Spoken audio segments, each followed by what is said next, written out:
లో పాట పాడుకుంటాము. పాట సంఖ్య 592, కొత్త దాంట్లో, పాత దాంట్లో 581. విసుగాకుండా నిత్యము ప్రార్థించవలనని విషదముగా నుడివితివి అనే పాట పాడుకుంటాం. Song number 592 from new printing, old ప్రింటింగ్లో 581.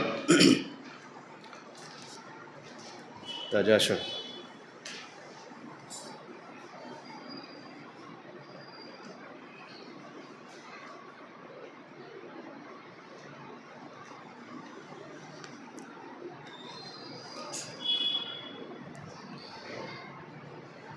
విసుగాకుండా నిత్యము ప్రార్థించవలెనని విషదముగా నుడివితివి. విసుగాకుండా నిత్యము ఏకీభవించి భువిపైన ఇద్దరు ఏకీభవించి భువిపైన ఇద్దరు వేడుకొను సంగతులను గూర్చి వేడుకొను సంగతులను గూర్చి నా తండ్రి వలన దొరుకునని నా తండ్రి వలన దొరుకునని నొక్కి చెప్పిన గొప్ప ప్రభువా నొక్కి చెప్పిన గొప్ప ప్రభువా విసుగాకుండా నిత్యము ప్రార్థించవలెనని విషదముగా నుడివితివి. విసుగాకుండా నిత్యము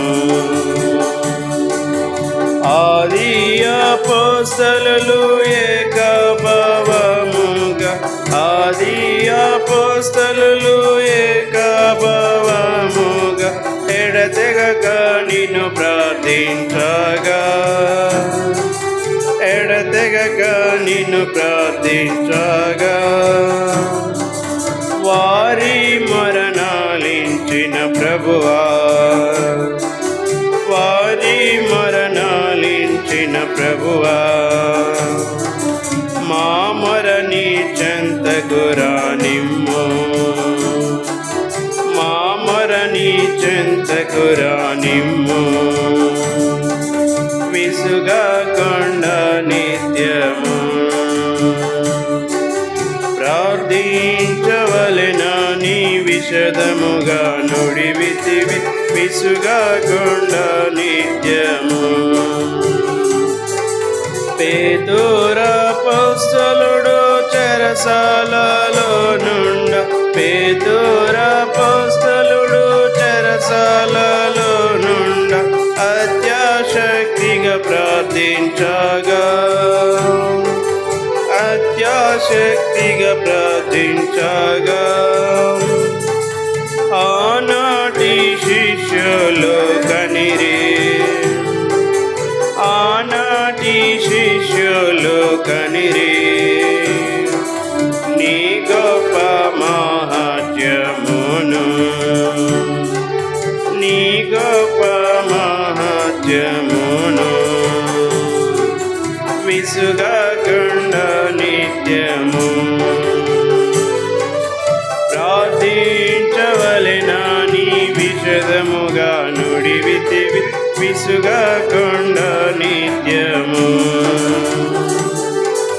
నాయందు మీరు మీలో నా వాక్యం నాయందు మీరు మీలో నా వాక్యం నిలచియుండిన ఎడల మీకు నిలచియుండిన ఎడల మీకు ఏది ఇష్టమోదని నడిగి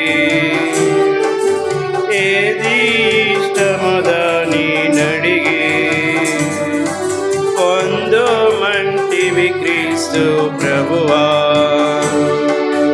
పొందుమంటివి క్రీస్తు ప్రభువా విసుగాకుండా నిత్యము ప్రార్థించవలెనని విషదముగా నుడివితివి. విసుగాకుండా నిత్యము ఇద్దరు ముగ్గురు నా నామమున ఎక్కడ, ఇద్దరు ముగ్గురు నా నామమున ఎక్కడ విసుగాక కూడియుందురు, విసుగాక కూడియుందురు. అందరి మధ్య నుండే ప్రభువా, అందరి మధ్య నుండే ప్రభువా, రమ్ము మా మధ్యకు నేడే, రమ్ము మా మధ్యకు నేడే. విసుగాకుండా నిత్యము ప్రార్థించవలెనని విశదముగా నుడివితే, విసుగాకుండా నిత్యము.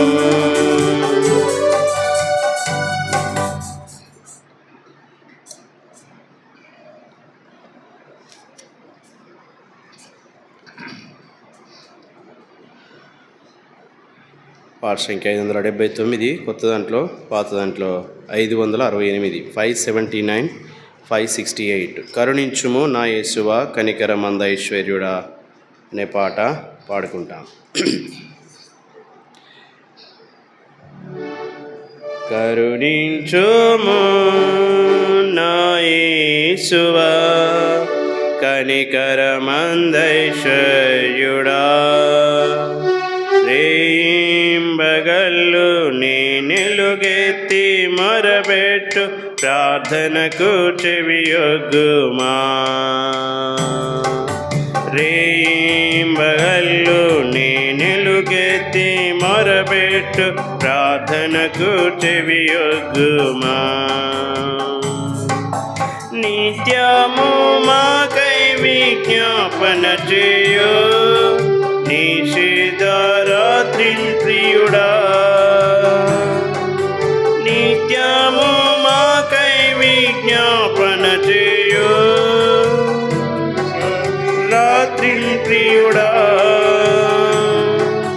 ప్రేమ పిత నేడు మీ ఎదుట ప్రార్థించే ప్రియుల ప్రార్థన వినుమా, ప్రేమ పిత నేడు మీ ఎదుట ప్రార్థించే ప్రియుల ప్రార్థన వినుమా.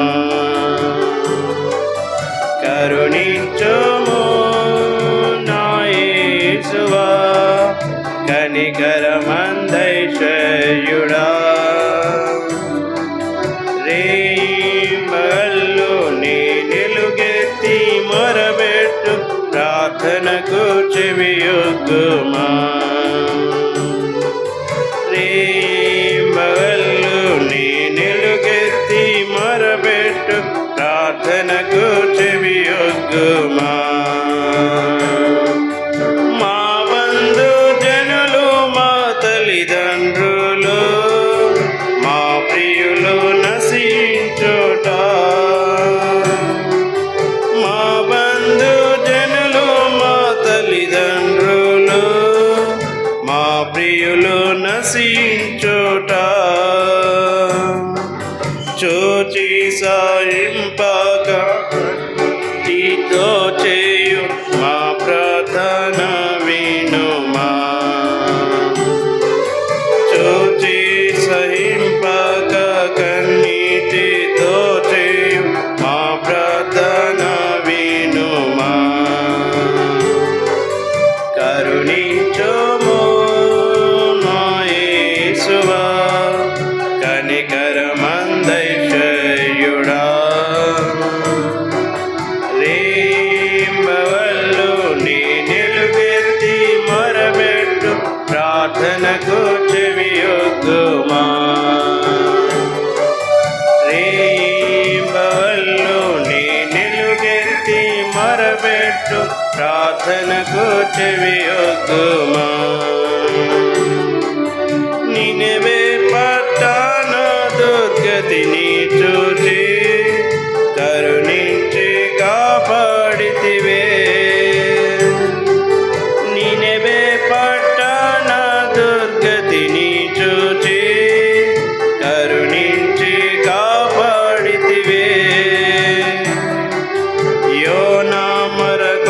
కొసగిన ఆలోచన నా కొసగ నా బీద మనవి వినుమా యోనా మర కొసగిన ఆలోచన నా కొసగ నా బీద మనవి వినుమా కరుణించుమో నా యేసువా కనికరమందైశ్వర్యుడా రేయింబవల్లో నీ నిలుగెత్తి మొరబెట్టు ప్రార్థనకు చెవియొగ్గుమా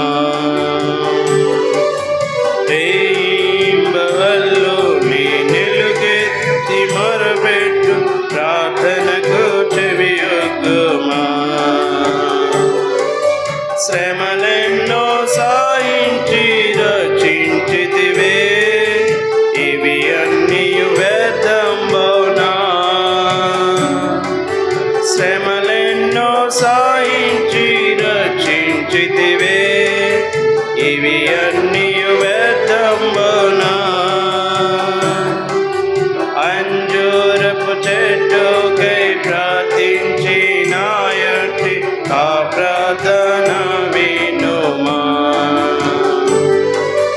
అంజూరపు చెట్టుకై ప్రార్థించి నాయటి ఆ ప్రార్థన వినుమా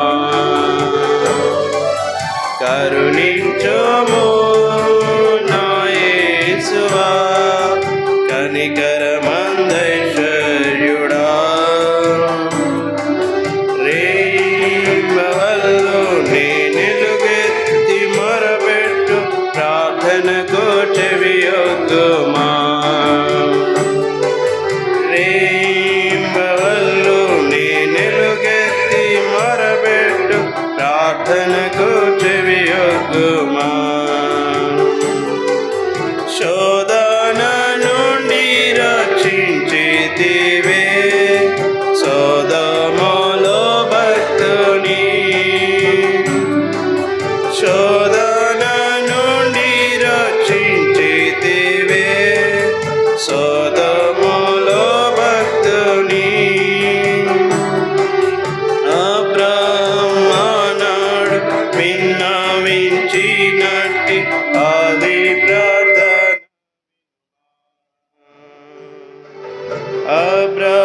అబ్రహామునాడు విన్నవించినట్టి ఆది ప్రార్థన వినుమా కరుణించుము నా యేసువా కనికరమందైశ్వర్యుడా రేయింబవల్లో నీ నిలుగెత్తి మొరబెట్టు ప్రార్థనకు చెవియొగ్గుమా రేయింబవల్లో నీ నిలుగెత్తి మొరబెట్టు ప్రార్థనకు చెవియొగ్గుమా ఏమ్రా ప్రయోగాలు చేస్తున్నావా ఆటపాడుతుంటే మధ్యలో ఎందుకు ప్రయోగాలు చేస్తున్నావు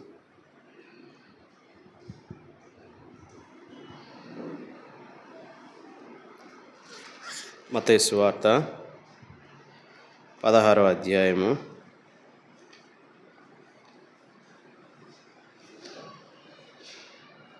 18వ వచనము కలిసి చదువుకుంటాం. మత్తయి సువార్త 16వ అధ్యాయము 18వ వచనము కలిసి చదువుకుంటాం. 19 కూడా చదువుకుంటాం. 18, 19. మరియు నీవు పేతురువు, ఈ బండ మీద నా సంఘమును కట్టుదును, పాతాళ లోక ద్వారములు దాని ఎదుట నిలవనేరవని నీతో చెప్పుచున్నాను. పరలోక రాజ్యం యొక్క తాళపు చెవులు నీకు ఇచ్చేదను. నీవు భూలోకమందు దేన్ని బంధించుదువో అది పరలోకమందు బంధింపబడును, భూలోకమందు దేన్ని విప్పుదువో అది పరలోకమందును విప్పబడునని అతనితో చెప్పాను. మరొక భాగము 18వ అధ్యాయం, మత్తయి సువార్త 18వ అధ్యాయము 19వ వచనము 20వ వచనము కలిసి చదువుకుంటాం. మత్తయి సువార్త 18వ అధ్యాయము 19, 20 వచనాలు కలిసి చదువుకుంటాం. మరియు మీలో ఇద్దరు తాము వేడుకొను దేనిని గూర్చి అయినను భూమి మీద ఏకీభవించిన యెడల అది పరలోకమందున నా తండ్రి వలన వారికి దొరుకునని మీతో చెప్పుచున్నాను. ఏలయనగా 2-3 నా నామమున ఎక్కడ కూడి ఉందరో అక్కడ నేను వారి మధ్య ఉందునని చెప్పెను. ప్రభు సహార్థమై ప్రార్థనలో వైపు చూస్తాం. పరలోకమందున తండ్రి, పరిశుద్ధుడైన మా గొప్ప దేవ, ప్రార్థనలు ఆలకించువాడా, సర్వ శరీరుని యొద్దకు వచ్చుదురు. ప్రార్థనలకు జవాబిచ్చు మా రక్షకుడైన యేసుక్రీస్తు ప్రభు నామమును బట్టి ఈ రాత్రికాలం సంఘంగా మీ పాదములు ఎదుట చేరి వచ్చి ఉంటుండగా పాటల్లో మీరు చేసిన సహాయమును బట్టి వందనాలు. చదవబడిన పరిశుద్ధ లేఖనాలు మా కొరకు దీవించి ప్రోత్సహించుము, ఆశీర్వదించుము. నీ దాసుని సిలువ చాటును మరుగుపరిచి అభిషేకించి వాడుకొని మహిమ తెచ్చుకుని తండ్రి, సమయాలను ఆశీర్వాదకరంగా ఉంచండి. మీ నిబంధన రక్తాన్ని మా ప్రాణాత్మ దేహముల మీద ప్రోక్షించుకుంటూ విశ్వాసముతో మీ సన్నిధిలో ప్రార్థించడానికి సహాయం చేయి. ఆత్మదేవ, మీ సంచారం మా మధ్య ఉంచి సహాయం చేయి. చేరివచ్చిన పరిశుద్ధులను బట్టి స్తుతిస్తున్నాం. ఇంకా రావాల్సిన వారిని నడిపించు, సమయాలను దీవించుమని యేసుక్రీస్తు ప్రభు మా రక్షకుని నామం పేరట ప్రార్థించి స్తుతించి వేడుకుంటున్నాము తండ్రి, ఆమేన్.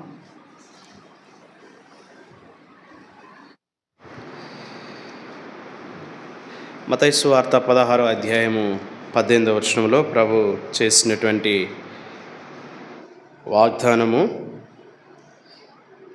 16వ అధ్యాయం 18వ వచనంలో, ఈ బండ మీద నా సంఘమును కట్టుదును, పాతాళలోక ద్వారములు దాని ఎదుట నిలవనేరవని నేను నీతో చెప్పుచున్నాను. ఇది మొదటి 2 అంతస్తులు. నా సంఘము నేను కట్టుదును, ఆ సంఘం ఎదుట పాతాళలోక ద్వారములు నిలవనేరవు. 3వ అంతస్తు ఏంటంటే, సంఘానికి పరలోక రాజ్యం యొక్క తాళపు చెవులు ఇవ్వబడ్డాయి. ఆ తాళపు చెవుల ద్వారా ఈ భూమి మీద వేటినైతే బంధిస్తారో అవి పరలోకమందు బంధిస్తానన్నాడు. భూలోకమందు దేన్నైతే మీరు విప్పుతారో అది పరలోకమందు నేను విప్పబడునని చెప్పి ప్రభువారు చెప్పారు. సరే, సంఘము అనగా ప్రభు ఇంక కొంచెం దాన్ని జ్ఞాపకం చేయడానికి ముందుకు వచ్చినప్పుడు ముందు అధ్యాయంలో మనం చదివాం. 18వ అధ్యాయంలో 19వ వచనంలో, 2-3 నా నామమున ఎక్కడ కూడి ఉంటారో అది సంఘం. 2-3 నా నామమున ఎక్కడ కూడి ఉంటారో, ప్రభు నామమున చేరి వచ్చేటువంటిది సంఘము.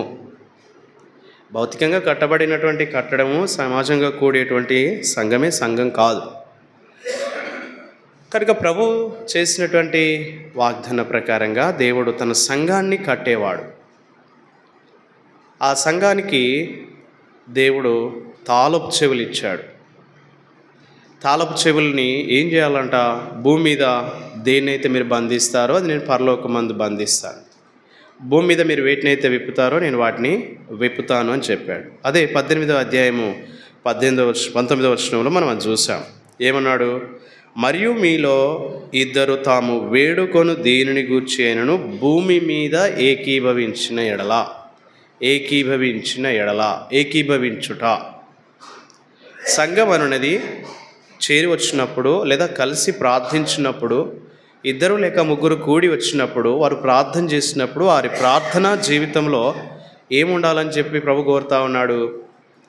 ఏదైనా విషయాన్ని గురించి వారు ప్రార్థన చేయవలసి వచ్చినప్పుడు, ప్రార్థిస్తున్నప్పుడు ఆ 2 లేక 3 అనేటువంటి వారు, ఆ సంఘము ఏం చేయబడాలి అంటే ఏకీభవించి ప్రార్థించాలి, ఏకీభవించి ప్రార్థన చేయాలి. ఏకీభవించి ప్రార్థించినప్పుడు దేవుడు ఏం చేస్తాడంటే, భూమి మీద సంఘానికి ఇవ్వబడినటువంటి ఆ అధికారం, ఆధిక్యత, ఆ తాళపు చెవుల ద్వారా మీరు వేటినైతే బంధిస్తారో నేను పరలోకమందు బంధిస్తాను అన్నాడు. ఇవ్వబడినటువంటి అధికారమును, ఆ తాళపు చెవిని వినియోగించుకొని ఏక మనస్సుతో భూమి మీద వేటినైతే విప్పుతారో నేను పరలోకమందు విప్పుతానని చెప్పాడు. కాబట్టి మన జీవితాల్లో సంఘముగా 2 లేక 3 కూడి వచ్చేటువంటి సందర్భాలు కావచ్చు, సమాజంగా కూడి వచ్చేది కావచ్చు, ఏదైనప్పటికీ ఆయన నామం పేరట 2 లేక 3 కూడి వచ్చినప్పుడు ఆ కూడి వచ్చినటువంటి వారు ఏక మనస్సుతో లేదా ఏకీభవించి ప్రార్థించాలి. మన జీవితాల్లో ప్రార్థన జవాబు రాకపోవడానికి కారణం ఏంటంటే ఈ మనస్సు లేకపోవడం, ఏకీభవించేటువంటి మనస్సు లేకపోవడం. బ్రదర్ ఒక ప్రార్థన చేస్తాడు, ఆ పక్కనోళ్ళు ఆమెనని చెప్తారు కానీ మనసులో బాగానే చేశాడు లేండి ప్రార్థన, బాగానే చేసింది లేండి ప్రార్థన. అంటే ఏంటి? నువ్వు ఆమెనని చెప్పిన దానికి అర్థం లేదు అక్కడ. ఆ చేసినటువంటి సహోదరుడు, చేసినటువంటి సహోదరి అది అమలు పరచబడాలి. దేవుడు దానికి సంఘానికి ఇచ్చినటువంటి ఆధిక్యత అది. ఏకీభవించడము, ఏకీభవించి ప్రార్థించినప్పుడు దేవుడు కార్యాలు చేస్తాడు. అనేక సందర్భాలు మన జీవితాల్లో అనేక సంవత్సరాలుగా ప్రార్థన చేస్తూ ఉన్నాం కానీ ఆ ప్రార్థనకు జవాబు రావడం లేదు. కారణం ఏంటంటే ఈ లోపం, ఏకీభవించే మనస్సు లేదు. ఇక్కడేదో ప్రకటన చేస్తాము, మీరేదో మనసులో పెట్టుకొని చేస్తూ ఉంటారు కదా. అంటే ఎక్కడ జరుగుతుంది ఇది? జవాబు రాదు ప్రార్థనకు. ఆ ప్రార్థనకు జవాబు మనము పొందలేని వారంగా మిగిలిపోయి ఉంటున్నాం. ఎన్నో సంవత్సరాలుగా వాటి కొరకే ప్రార్థిస్తున్నాం, వాటి కొరకే ప్రార్థన చేస్తూ ఉన్నాం. ఓ బ్రదర్ ఒక తలంపు కలిగి ఉంటాడు, ఇంకో బ్రదర్ ఇంకో తలంపు కలిగి ఉంటారు, ఇంకో సిస్టర్ ఇంకో తలంపు కలిగి ఉంటుంది. అందరం కలిసి వచ్చి ప్రార్థన చేస్తాం. ఏంటి? సంఘ ప్రార్థన. ప్రభు ఇది కాదు ఇచ్చింది సంఘానికి, ఆధిక్యత కాదు. సంఘానికి ఇచ్చిన అధికారం ఇలాంటిది కాదు. ఏకీభవించి ప్రార్థించినప్పుడు దేవుడు చేసేటువంటి కార్యాలు చూస్తామా? కొన్ని సంగతులు చూస్తాము. అపోస్తల కార్యములు మొదటి సంఘటన చూస్తాము. అపోస్తల కార్యములు 12వ అధ్యాయం 5వ వచనం. 12:5. పేతురు చెరసాలలో ఉంచబడెను, సంఘమైతే అతని కొరకు అత్యాసక్తితో దేవునికి ప్రార్థన చేయుచుండెను. సంఘమైతే అత్యాసక్తితో అంటే ఏకీభవించి, ఒకే మనస్సు, ఐక్యత, ఉద్దేశం ఒకటే, ప్రార్థన ఒకటే, సఫలీకృతం అవడం కూడా ఒకే ఆశ, ఒకే ఆశ. ఏంటంటే దైవజనుడు బంధించబడ్డాడు, చెరసాల్లో బంధించబడ్డాడు. ఇప్పుడు ఆ బంధకాలను విప్పాలి. ఆ బంధకాలను ఏం చేయాలా? సంఘం ఏం చేయాలా? విప్పాలి. సంఘానికి దేవుడు అధికారం ఇచ్చాడు కదా. ఆయన మాట పొల్లైనను సున్నైనను తప్పిపోదు. సంఘానికి ఇచ్చినటువంటి అధికారాన్ని ఉపయోగించడానికి సంఘం అయితే అత్యాసక్తిగా ఏం చేస్తూ ఉన్నారు వారు? ఏక మనస్సుతో, ఏకీభవించి, ఒకే మనస్సుతో, ఐక్యత మనస్సు కలిగినటువంటి వారై ప్రార్థన చేస్తూ ఉన్నారు. ప్రార్థన చేస్తూ ఉంటే ఏం జరిగింది? చదువుతాం 6వ వచనంలో. హేరోదు అతనిని వెలుపలికి తీసుకొని రావాలని ఉండగా ఆ రాత్రియే పేతురు 2 సంకెళ్లతో బంధింపబడి చెరసాలలో ఉన్నాడు. అంటే సంఘం అత్యాసక్తితో ప్రార్థన చేస్తూ ఉన్నది. ఆయన అధికారులకు అప్పగించబడ్డాడు. అప్పగించబడిన వెంటనే వీరేం చేస్తూ ఉన్నారు అంటే సంఘం ప్రార్థన చేస్తూ ఉంది. సంఘం ప్రార్థన చేస్తూ ఉండగానే పేతురు అపోస్తలుడికి చెరసాలలో ఏం జరిగిందంటే బంధించబడ్డాడు ఆయన సంఖ్యల చేత. ఇప్పుడు ఆ ప్రార్థన ఏం చేస్తూ ఉంది? బంధించబడినటువంటి ఆ సంఖ్యలను 7వ వచనము. ఇదిగో ప్రభు దూత అతని దగ్గర నిలిచెను, అతడుండిన గదిలో వెలుగు ప్రకాశించెను. దూత పేతురు ప్రక్కను తట్టి త్వరగా లెమ్మని చెప్పి అతని లేపగా సంకెళ్ళు అతని చేతుల నుండి ఓడిపడెను, బంధింపబడెను, ఓడిపడెను. కనుక వేటిని బంధించాలని ప్రార్థన చేశారు? 5వ వచనంలో, అయా నీ దాసుడైతే చెరసాలకు అధికారులకు అప్పగించబడ్డాడు. అక్కడ జరిగే పరిణామాలు ఏంటో తెలియదు. అంతకుముందు యాకోబుని చంపించారు, ఇప్పుడు పేతురుని కూడా చంపేస్తారేమో అనేటువంటి ఆలోచన కలిగినటువంటి సంఘం పరిశుద్ధులు ఏం చేస్తూ ఉన్నారంటే ఏక మనస్సుతో వారి దేవుని సన్నిధిలో ప్రార్థన చేస్తూ ఉన్నారు. ప్రార్థన చేస్తూ ఉంటే పేతురేమో చెరసాల్లో బంధించబడ్డాడు. ఇప్పుడు ఆ ప్రార్థన దేవుని యొద్దకు చేరింది. ఎందుకు చేరిందంటే వారు ఏకీభవించి చేసినటువంటి కారణాన్ని బట్టి, వారు ఒకే మనస్సు కలిగి, ఒకే ఉద్దేశం కలిగి, ఒకే ఐక్యతా భావంలో వారు ప్రార్థించినటువంటి కారణాన్ని బట్టి ఆ ప్రార్థనకు జవాబుగా దేవుని దూత చెరసాలలో బంధించబడిన పేతురు యొద్దకు వచ్చి చెరసాల బంధించబడినటువంటి సంఖ్యలను విడిపింపగా, కనుక మీరు వేటినైతే బంధిస్తారో నేను పరలోకమందు బంధిస్తాను, మీరు వేటినైతే విప్పుతారో నేను పరలోకమందు వాటిని విప్పుతాను. వీరేమో విప్పలేరు. చెరసాల్లో బంధించబడ్డటువంటి పేతురు సంఖ్యలు వీళ్ళు విడిపించలేరు. విడిపించగలిగిన వాడు ఒకడున్నాడు.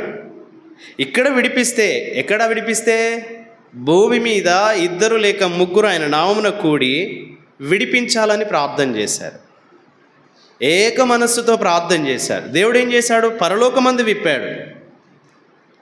పరలోకమందు వాటిని విప్పాడు. వెంటనే దూత భూమి మీదకి వచ్చి బంధించబడిన పేతురుని, ఆ సంఖ్యలను విడిపించి వెలుపలికి తీసుకొని వచ్చాడు.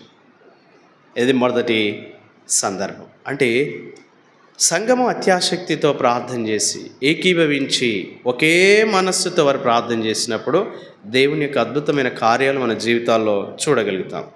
2వ సంఘటన చూద్దామా? 16వ అధ్యాయం, అపోస్తల కార్యములు 16వ అధ్యాయం.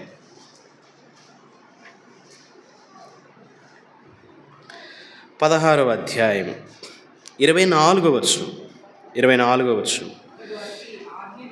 అతడు అట్టి ఆజ్ఞను పొంది వారిని లోపలి చెరసాలలోనికి త్రోసి వారి కాళ్ళకు బొండ వేసి బిగించెను. బంధింపబడిన పౌలు శీలలు. అధికారి అట్టి ఆజ్ఞ పొందాడు. ఎట్టి ఆజ్ఞ?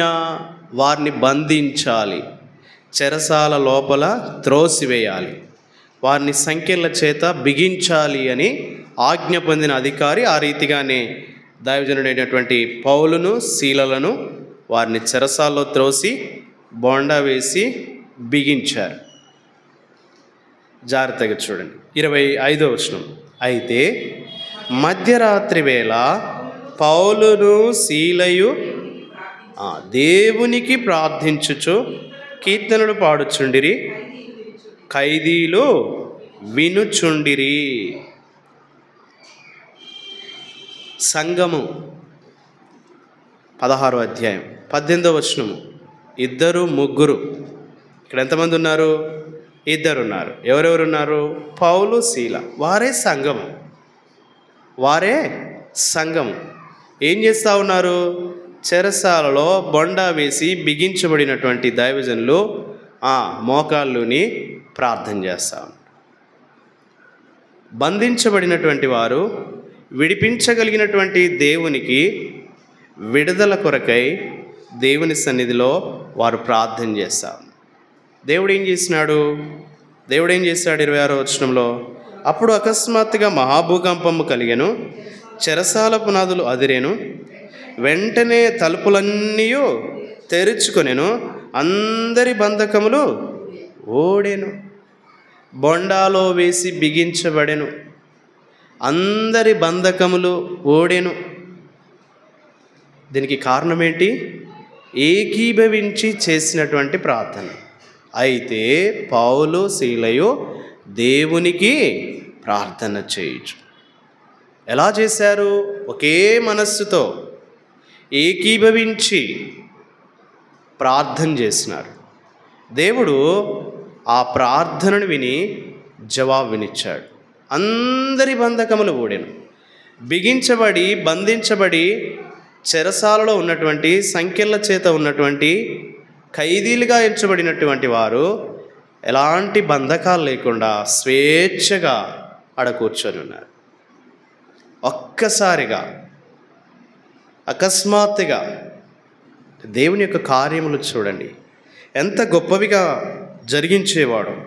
అయితే మనలో ఇటు ఏక మనస్సు కలిగి మనం ప్రార్థన చేసినప్పుడు దేవుడు గొప్ప కార్యములు చేస్తాడు. మరొక సంఘటన చూస్తాం. దానియేలు గ్రంథము 3వ సంఘటన. దానియేలు గ్రంథము 3వ అధ్యాయం.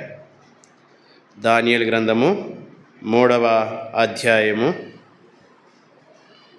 24వ వచనం. 3:24.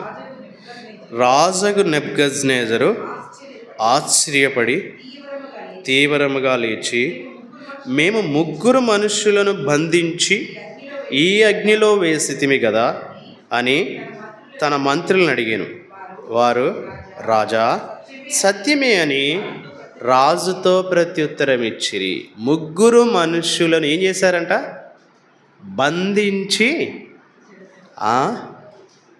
అగ్నిలో పడద్రోశారు, అగ్నిగుండంలో పడద్రోశారు. షడ్రక్ మేషక్ అబేద్నెగోలు పడద్రోయబడినటువంటి వారు ఎలా పడద్రోయబడ్డారు? బంధించబడి అగ్నిలో పడద్రోయబడ్డారు. బంధించబడి అగ్నిలో పడద్రోయబడ్డారు. పడద్రోయబడినటువంటి వారు ఏం జరుగుతూ ఉంది? 25వ వచనంలో, అందుకు రాజు 24వ వచనంలో బంధించి వేశాడు, 25వ వచనంలో బంధకములు లేకుండా చూస్తూ ఉన్నాడు. 25వ వచనంలో బంధకములు లేక అగ్నిలో సంచరించుట చూచుచున్నాను, వారికి ఏ హానియూ కలగలేదు, 4వ వాని రూపము దేవతల రూపమును పోలినదని వారికి ప్రత్యుత్తరం ఇచ్చెను. అక్కడ ఒక్కడు 12వ అధ్యాయం అపోస్తల కార్యములో పేతురు అపోస్తలుడు, 16వ అధ్యాయంలో పౌలు శీల ఇద్దరు, దానియేలు గ్రంథంలోనికి వచ్చేటప్పటికి ముగ్గురైనారు. ముగ్గురి వేరువేరు బంధకాలు, వేరువేరు శిక్షలు. అయితే దేవుడు తన బిడ్డలైనటువంటి వారి విషయంలో ఎట్టి కార్యాలు జరిగిస్తాడు అని చెప్పడానికి ఈ చిన్న ఉదాహరణలు మన జీవితాల్లో మనకు ప్రోత్సాహకరంగా ఉండడానికి కొరకే ప్రభు మనకు జ్ఞాపకం చేస్తూ ఉన్నాడు. ప్రభు మనకు జ్ఞాపకం చేస్తూ ఉన్నాడు. కనుక బహుశా మీరు అనొచ్చు, మరి వీరి జీవితాల్లో ప్రార్థన లేదు కదా బ్రదర్, ఎలా విడిపించబడ్డాడు బంధకాలు లేకుండా? ఇలాంటి అనుమానాలే మనకు వస్తూ ఉంటాయి. అయితే వారి జీవితాల్లో ప్రార్థనా జీవితం కలిగినటువంటి దైవజనులుగా వారు ఉన్నారు. 2వ అధ్యాయంలో దానియేలు వారిని హెచ్చరించాడు, ప్రార్థన చేస్తూ ఉన్నారు. ఆ ప్రార్థనే వారిని మండుచున్న వేడిమి గల అగ్నిలో నుండి బంధకములు లేకుండా వారు సజీవులుగా కాపాడబడ్డారు. వారి జీవితాల్లో పరీక్ష చేసినప్పుడు కూడా ఎలాంటి చెడిపోయిన వాసన కానీ కాలిపోయిన వాసన కానీ వారి దేహాలకు ఏమాత్రము తగలకుండా చూసి విభ్రాంతి పడ్డారు. ఇక వీరి దేవుడే పూజార్హుడని చెప్పి దేవుడు నామానికి మహిమ తెచ్చుకున్నాడు. కనుక ఈ 3 సంఘటనలు సంఘములో దేవుడు చేసేటువంటి కార్యాలు. సంఘము అత్యాసక్తితో ప్రార్థన చేసింది. పౌలు శీలలు ప్రభువుకు ప్రార్థన చేస్తూ వచ్చారు మధ్యరాత్రి వేళ. ఇక్కడ వీరు అగ్నిగంధకములతో మండుగుండంలో పడద్రోయబడ్డప్పుడు ఆ అగ్నిలో పడవేయబడినటువంటి షడ్రక్ మేషక్ అబేద్నెగోలు వారు బంధకములతో బంధించబడి పడద్రోయబడ్డారు. ఇప్పుడు బంధకములేమీ లేకుండా అగ్నిలో సంచరిస్తూ ఉన్నారు. కనుక దేవుడు రక్షించుటకు సమర్థుడు. మా దేవుడు మమ్మను రక్షించుటకు సమర్థుడు. ఆ మాటను వారి జీవితాల్లో వారు రుజువుపరుస్తూ వచ్చారు. రుజువుపరచడానికి దేవుడు వారికి తోడయుండి ఈ గొప్ప కార్యములు జరిగించాడు. 4వ సంఘటన చదువుతామా? 4వ సంఘటన చదువుకుంటాం. ఆదికాండము 20వ అధ్యాయము. ఆదికాండము 20వ అధ్యాయము 18వ వచనం. ఆదికాండము 20:18. ఏలయనగా అబ్రహాము భార్య అయిన శారాను బట్టి దేవుడు అబీమెలెకు ఇంటిలో ప్రతి గర్భమును మూసి ఉండెను. ప్రతి గర్భమును మూసి ఉండెను. శారాను బట్టి. వాస్తవమే, అబీమెలెకు శారాను తీసుకుని వెళ్ళాడు. శారా అబ్రహాము యొక్క భార్య. ఆయన చెల్లెలని చెప్పాడు. అక్కడ దేవుని భయం లేనటువంటి కారణాన్ని బట్టి భయపడిపోయి అలాగ చేశాడు. మెట్టకేమైనప్పటికీ దేవుడు తన దాసురాలను కాపాడడానికి కొరకు దేవుడు ఏం చేశాడు? మూసి ఉంచాడు. ఆ దైవికమైనటువంటి కుటుంబాన్ని రక్షించడానికి కొరకు దేవుడు మూసి ఉంచాడు. ఆ దేశంలో ఉన్నటువంటి ప్రతి స్త్రీ యొక్క గర్భాన్ని దేవుడు మూసి ఉంచాడు. అయితే దైవజనుడు ఏం చేశాడు? 17వ వచనం. అబ్రహాము దేవుని ప్రార్థింపగా దేవుడు అబీమెలెకునకును అతని భార్యను అతని దాసీలను బాగు చేసెను. వారు కనిరి. బాగు చేసెను. అబ్రహాము దేవుని ప్రార్థింపగా దేవుడు అబీమెలెకును అతని భార్యలను అతని దాసీలను బాగు చేసెను, వారు పిల్లలను కనిరి. 20వ అధ్యాయము 7వ వచనం. ఆదికాండం 20వ అధ్యాయం 7వ వచనం. కాబట్టి ఆ మనుష్యుని భార్యను తిరిగి అతనికి అప్పగించుము, అతడు ప్రవక్త, అతడు నీ కొరకు ప్రార్థన చేయును, నీవు బ్రతుకుదువు. నీవు ఆమెను అతనికి అప్పగించిన యెడల నీవును నీ వారందరూ నిశ్చయముగా చచ్చెదరని తెలుసుకొనమని స్వప్నమందు అబీమెలెకుతో చెప్పెను. అతడు ప్రవక్త, నీ కొరకు ప్రార్థన చేసేవాడు. మూయబడినటువంటి గర్భములను తెరిచేవాడు. అంటే ఒక దైవజనుని యొక్క ప్రార్థన, ఒక విశ్వాసి యొక్క ప్రార్థన, ఒక పరిశుద్ధుని యొక్క ప్రార్థన ఏం చేయబడతా ఉంది? మూయబడినటువంటి గర్భములను తెరవబడడానికి ప్రార్థన ఆధారమవుతా ఉంది. ఆ ప్రార్థనను బట్టి దేవుడు వారిని బాగు చేశాడు, వారి పిల్లలను కనిరి. ఎంత గొప్ప సంగతి, ఎంత గొప్ప సంగతి! మన జీవితాల్లో ఆత్మదేవుడు జ్ఞాపకం చేస్తూ ఉండగా ఏకీభవించేటువంటి మనస్సు మన జీవితాల్లో మనం ఎప్పుడైతే కలిగి ఉంటామో ఆ మనస్సుతో ప్రార్థన చేసినప్పుడు దేవుడు అద్భుతాలు చేస్తాడు. దేవుడు అధికారం ఇచ్చింది, దేవుడు సంఘానికి ఇచ్చిన అధికారం అది. ఆయన సంఘాన్ని కట్టే సంఘంలో ఎలాంటి వారు ఉంటారంటే ఏకీభవించేవారు ఉంటారు. ఏకీభవించినటువంటి వారికి వారు ప్రార్థన చేసినప్పుడు బంధకాలు విడిపించబడతాయి. వారు ప్రార్థన చేసినప్పుడు బంధకములు లేకుండా అగ్నిలో తిరుగుతారు. వారు ప్రార్థన చేసినప్పుడు చెరసాల పునాదులు కదిలి సంఖ్యల్లో ఊడిపోయాయి, విడిపించబడతాయి. వారు ప్రార్థన చేసినప్పుడు మోయబడినటువంటి గర్భాలు తెరవబడతాయి. ఏకీభవించే మనసు లేనప్పుడు నువ్వు ఎన్ని సంవత్సరాలు ప్రార్థన చేసినా మన జీవితాల్లో జవాబు రానే రాదు. నువ్వు ఎన్ని సంవత్సరాలైనా కాక చెయ్యి, ఉపవాసం ఉండి చెయ్యి, ఏక మనసు లేకపోతే, ఏకతాత్పర్యం లేకపోతే, ఒకే ఉద్దేశం కలిగి లేకపోతే కనుక మన జీవితంలో రక్షింపబడింది మొదలుకొని లోకయాత్ర విడిచిపెట్టే వరకు నువ్వు ప్రార్థన చెయ్యి, ఆ ప్రార్థనకు జవాబు రానే రాదు. ప్రార్థనకు జవాబు వచ్చేటువంటి సంగతులు, మర్మాలని, సత్యమును దేవుడు సంఘానికి జ్ఞాపకం చేశాడు. ఏకీభవించి ప్రార్థించేటువంటి వారికి ఏవైతే పరలోకమందు భూమి మీద బంధిస్తారో నేను పరలోకమందు బంధిస్తాను, వేటినైతే విప్పుతారో నేను పరలోకమందు విప్పుతానన్నాడు. విప్పగలిగేటువంటి దేవుడు, మూయగలిగేటువంటి దేవుడు, చేయగలిగేటువంటి దేవుడు. ఆనాడు తోడై ఉన్న దేవుడు మనకు తోడై ఉండడా? ఆనాడు సహాయపడిన దేవుడు మనకు సహాయపడడా? అయితే మన జీవితాల్లో ఈ ఏక మనస్సు లేకయే, ఈ ఏకభావము లేకయే, ఒకే ఉద్దేశం లేకయే మనం ప్రార్థించలేకపోతున్నాం. దాని కారణాన్ని బట్టి దేవుడు మన ప్రార్థనకు జవాబు ఇవ్వటలేదు. రండి మాటలు చదువుకొని మనము ప్రార్థనలో ప్రవేశిస్తాం. మత్తయి సువార్త 16వ అధ్యాయము 18వ వచనం 19వ వచనము. మత్తయి సువార్త 16వ అధ్యాయం 18, 19 వచనాలు చదువుకుంటాం. మరియు నీవు పేతురువు, ఈ బండ మీద నా సంఘమును కట్టుదును, పాతాళలోక ద్వారములు దాని ఎదుట నిలవనేరవని నేను నీతో చెప్పుచున్నాను. పరలోక రాజ్యం యొక్క తాళపు చెవులు నీకు ఇచ్చేదను. నీవు భూలోకమందు దేన్ని బంధించుదువో అది పరలోకమందు బంధింపబడును, భూలోకమందు దేన్ని విప్పుదువో అది పరలోకమందును విప్పబడునని అతనితో చెప్పాను. 18వ అధ్యాయము మత్తయి సువార్త 18వ అధ్యాయము 19వ వచనము 20వ వచనము.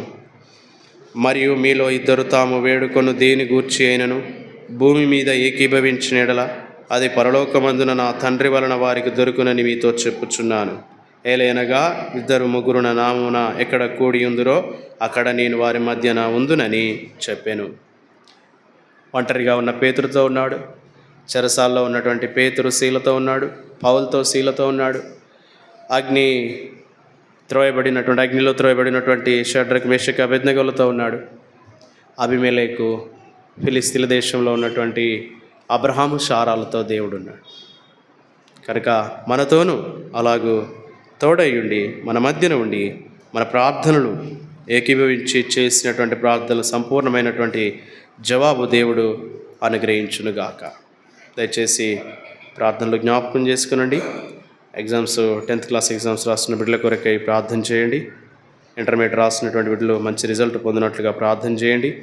అలాగే ఎంసెట్, నీట్ రకరకాలుగా పోటీ పరీక్షల కొరకై సిద్ధపడేటువంటి వారి కొరకు ప్రార్థన చేయండి. ఉద్యోగ ప్రయత్నాలు యవనస్తులైన వారు సిద్ధపడుతూ ఉండగా ప్రభు సహాయపడలాగున ప్రార్థన చేయండి. అలాగే వివాహాల కొరకు కనిపెట్టుకునే వారి విషయమై ప్రార్థించండి. అలాగే అనారోగ్యంతో బాధపడుతున్నటువంటి వారి విషయమై ప్రార్థించండి.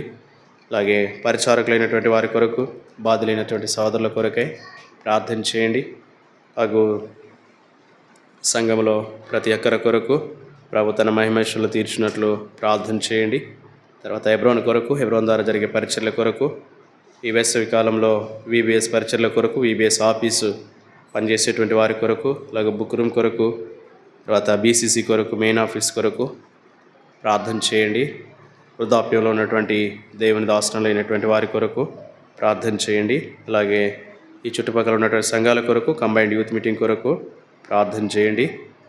ప్రార్థనలో ప్రవేశిస్తాము. క్లుప్తంగా, దీర్ఘంగా ప్రార్థించకుండా క్లుప్తంగా ఒక్కొక్క అంశము చేస్తాము.